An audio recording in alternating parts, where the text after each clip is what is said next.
It was August 2023, and a group of guys started blowing up on TikTok doing like a dance battle to this sound. I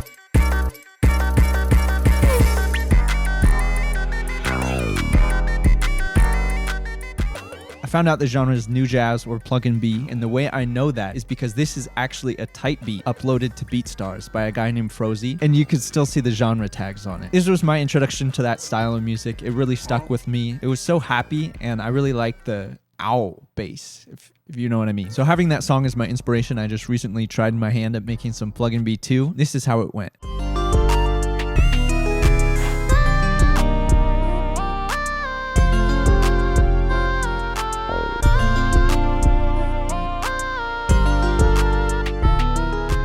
The sound I'm going to be talking about in this video is one you can hear in songs by Flores, Venny, Kira, Zax Winter, JK, and RXI, just to name a few. It's got that new retro chord sound, big city vibes, it's melody heavy, kind of bouncy trap drums, and it's full enough to be a standalone song, not just a beat. I think the best place to start when making this kind of music is the chords. Why don't we start looking at that song by Flores that really blew up? Supïdo. The original is in the key of G minor. You could also say it's in the key of B flat major. They use the same notes. I like doing these analyses in C major or A minor, so all the white notes are in the key. For the chords, I'm using an electric piano. It's from my new pack. In fact, every instrument in this video, except for the drums, is a preset in that pack, but more on that later. So the bass notes are A, E, D, E. You could also say that's 6, 3, 2, 3. So you might notice that all of these in the key of C are minor chords. You can turn these into 7 chords, still using notes in the key of C.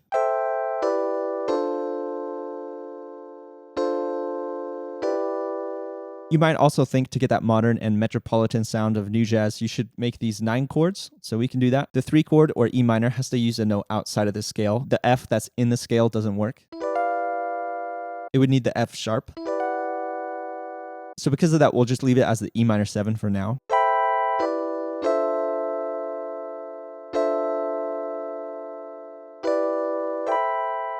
We've kind of dug ourselves into a hole here though. We made all the chord shapes the same, and now there's not a strong direction to this progression. One fix would be to make the E minor 7 E dominant 7. An E dominant 7 chord is just written as 7, so we'd say E7.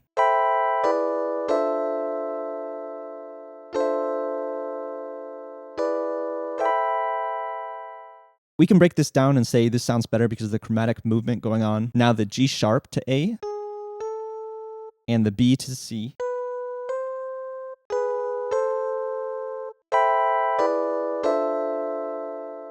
Again, if we want to go for that modern sound, we can add in the 9. Any dominant chord can choose from 3 options: the flat 9, the 9, or the sharp 9. Here's the flat 9. Here's the 9. And here's the sharp 9. You could also just do it to 1 chord and leave the other as is. There's no rule saying every chord has to be a 9 chord.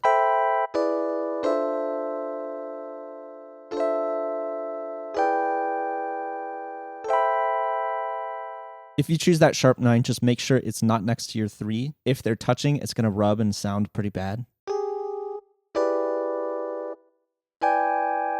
So you usually keep the sharp 9 on top and 3 on the bottom. If you don't like the sound of a dominant chord, you can replace it with an augmented chord for a different kind of sound. To make the switch, take the E7 chord and raise the 5th by a semitone. If you don't like how the 7 sounds, you can remove it, leaving us with just E augmented.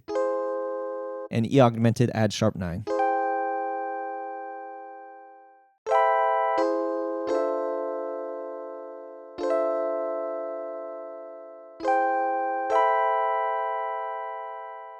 So that's it. That's the chord progression to Supïdo. If you want to be technically correct, these are the exact chords. The original chords are 2 semitones down, and they take out a few notes, but nothing that important. Now I want to break down my chord progression and my thought process in making it. I didn't want to copy the chord progression, so I started from somewhere completely different. My first thought was this simple jazz progression that you've probably heard before. So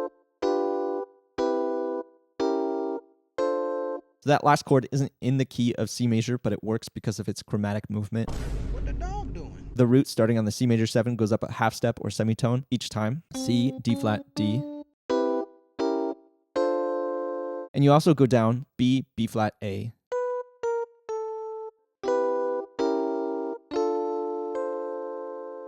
We want to make this sound like New Jazz or Pluggnb, so we'll use those 9 chords.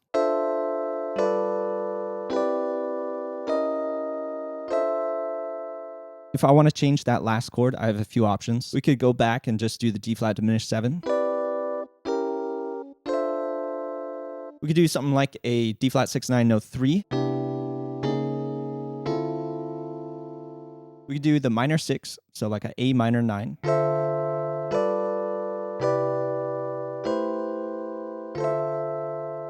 Or we could do like an E flat minor 7. The target is D minor 7.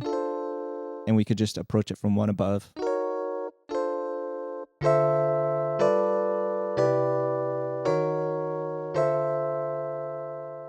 We could also split this into 2 chords, doing a combination.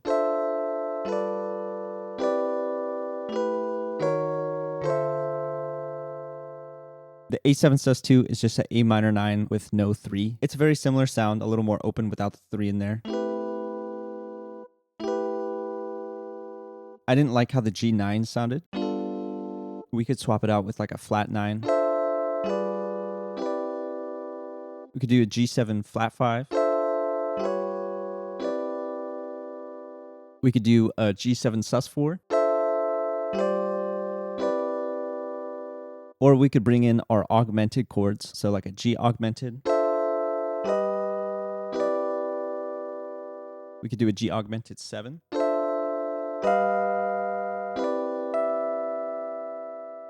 Or maybe a G augmented with the add 9.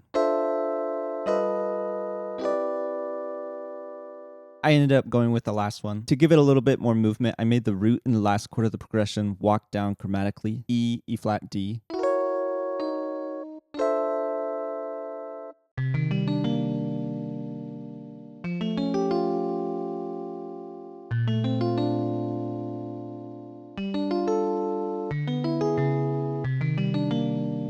I wanted to add some more layers in, so I added in this strings layer. It's like a retro video game strings sound. And also this choir sound.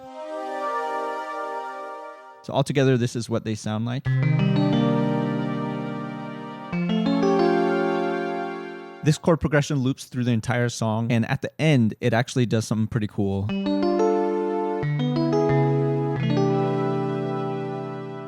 I wanted it to end on a cool chord. It ends on a D major 9, 13.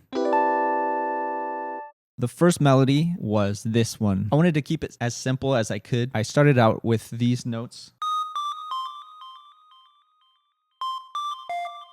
And then I added these ones in.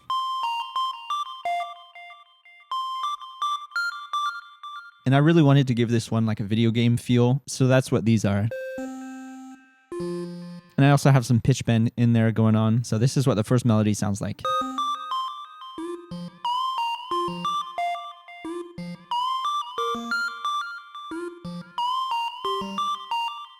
I love me some layers, so I added in an oboe layer. So the next thing I wanted to add was some bells, and I'm just outlining some of the notes in the chords. And I also have like a higher bell sound on just single notes, so it sounds like this together. And then also got to add in some drums. Just had like a simple trap beat in here. I know some new jazz beats go really crazy on the drums. If you're just starting out, you might fall into the trap of thinking crazier drums means like a better song. And that's not really the case. Here's an example of what I'm talking about. A beat that goes way too far and loses all sort of bounce. I know it's overboard, but this is kind of the point I'm trying to make.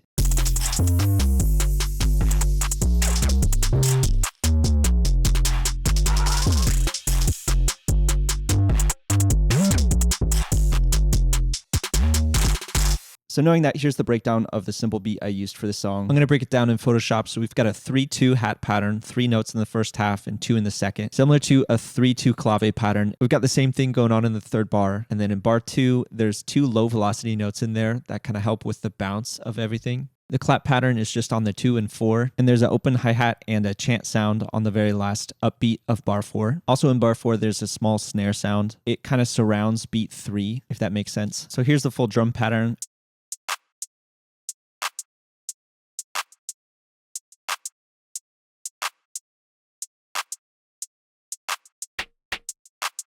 And then finally, I wanted to add in like a lead that led into the next 8-bar section. So that's what this is.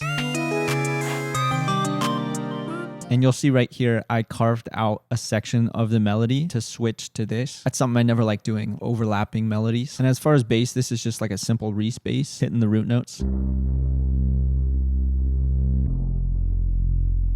We've got our 808 doing like a dotted eighth pattern. And then we've got to have that ow bass. It's one of my favorite parts. So that's pretty much the whole A section.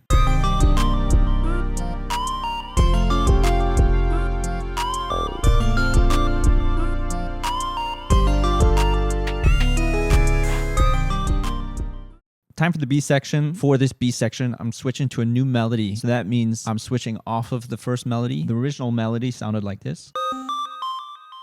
And now the simplified one deletes the top notes. So the new melody is this harmonica thing.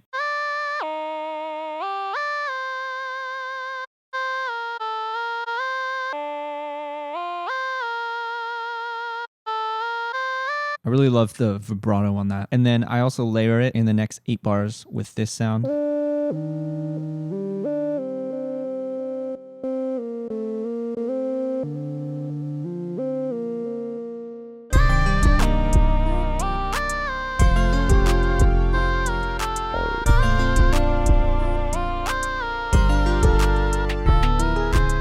You'll notice I also have a C section in here. We're just using the ow bass for this one. Depending on like your background, you'll call this bass something different. I came from an EDM background, so I would call this an acid bass, but I've heard people call it like a Detroit bass. Gotta add in some extras here. That's what I really had fun doing. So I added in this Brazilian drum. I'm not even gonna try to pronounce it. Cuica? I don't know. If you have ever heard any Mario Kart song, you're gonna recognize this immediately. And I tuned that. I tuned that to the song. Some other extras I put in this song, these wobbles. This little sound right here. This kind of arcade sounding glittery thing. And then this falling sound.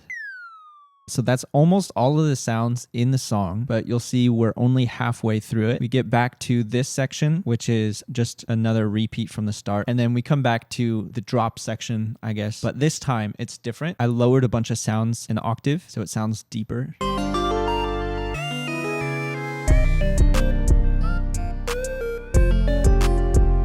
And I also added in this pad sound.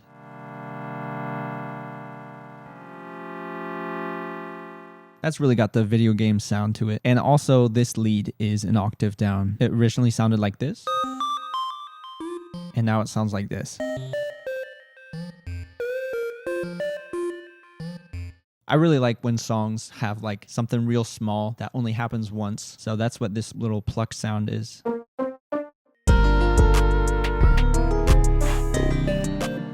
So that's all the sounds, but let's talk about arrangement for a second. Kind of takes me back to my early days on YouTube. Believe it or not, this used to be a type beat channel back when I started in like 2019, 2020. Like I said, I came from an EDM background, so arranging for beats was kind of new to me. I ended up learning a lot. Some of the stuff is like you don't keep the drums in the whole time. Switching up, having an A, B, even a C section is good. Switching bass sounds. So that was my thought process through most of making this, but that wasn't it. Obviously, you got to test out the song in the way that the listener is going to hear it. It's not the AirPods test. It's not the car stereo test. It's the sped up TikTok edit test. As much as it sounded like a joke, it's not a joke at all. I do this with all my songs. I load up a new project file that I'll save and call like listening or something like that. I'll set it to 100 BPM, load in the song, press like warp, and then I choose the setting repitch. If you're using FL Studio or Logic, it's going to be something slightly different. Mess around with the settings until when you move the BPM up or down, it changes the pitch of this song. So for example, you want it to do that. So I really recommend this like highly. It will make the song sound slightly different. And if you have this set to 100 BPM, what would it sound like 20% faster? You just type in 120.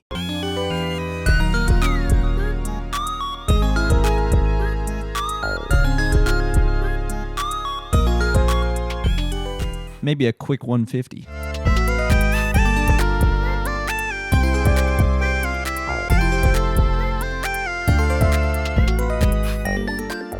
It's also really good if you want to listen to a reference song, yours and the reference song back again. But yeah, it's one of my favorite things to do, and it's really helpful. All the instruments you heard in this video are presets from my pack, Open World Volume 1. It's really big. It's over 300 Serum presets, or one-shots if you don't have Serum. You could load them up into any sort of sampler. So it's got a bunch of these kind of new retro sounds you hear in Pluggnb, the E-pianos, leads, synths. I have a bunch of audio previews on my website if you want to check it out. It's varsitybeats.com or the first link in the description. If you like this song, it's out on streaming services. I made a new artist account just for this type of music. The link to the song as well as the sample pack is in the description. Thanks for watching, and I'll see you in the next one.